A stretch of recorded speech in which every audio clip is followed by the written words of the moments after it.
donc j'ai participé à ce mouvement très sympathique qui s'appelle toujours d'ailleurs Pas de zéro de conduite pour les enfants de moins de 3 ans, parce qu'il y a eu une expertise de l'INSERM extrêmement problématique dans les années 2005, qui prétendait que les troubles de conduite des enfants de moins de 3 ans, ciblés autour de 2 ans d'ailleurs, ces troubles de conduite étaient prédictives de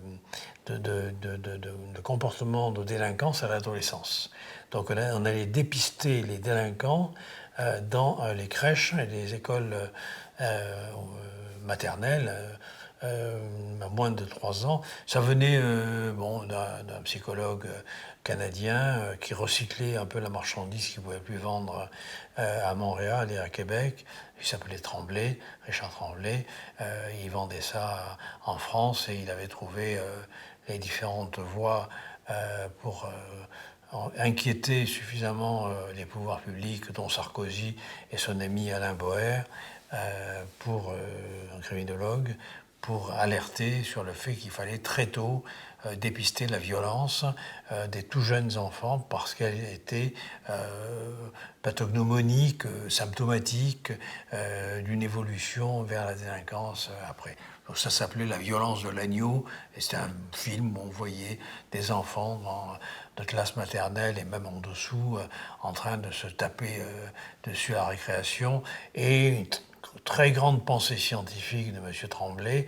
Si vous faites une équation multipliant la force et la dimension d'un enfant de 2 ans qui frappe notre enfant de 2 ans, si vous faites une péréquation pour mesurer la violence que cela peut produire avec les bras et les poings d'un adolescent de 16 ans, vous saurez à quel point l'agneau est pire que le loup, si j'ose dire.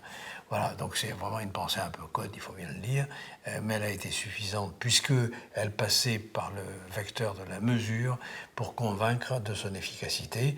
Et un certain nombre de pédiatres, le premier pédiatre qui a réagi à ça, c'est Pierre Suesseur, qui était président des pédiatres, des médecins de PMI, de protection maternelle infantile, et Sylviane Jampinot, qui était présidente de l'Association nationale des psychologues de la petite enfance, pour dire non, ça suffit, quoi, c'est pas sérieux.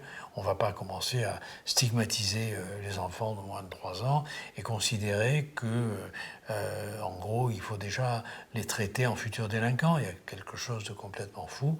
Bon, alors c'était appuyé par des expertises INSERM. Ça a été à la mode, ces expertises INSERM, qui ont été produites en 2003 pour comparer les psychothérapies, en 2005 pour dénicher les enfants futurs délinquants.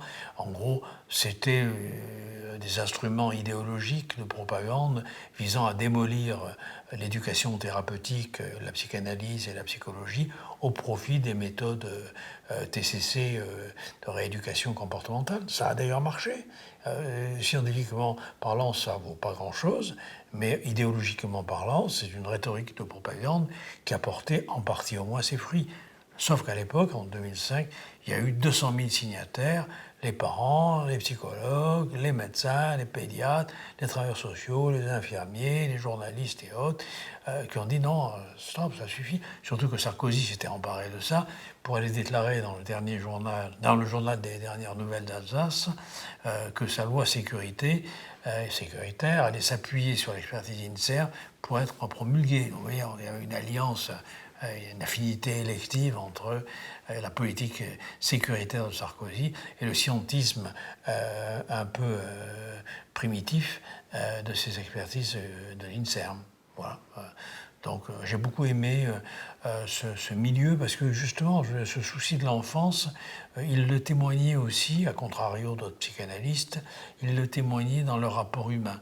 C'était un collectif très sympathique, très bien mené par Christiane Bellascaban, Sylviane Jampinot, Pierre Suesseur et d'autres. Et c'était vraiment très humain, très sympathique, très chaleureux.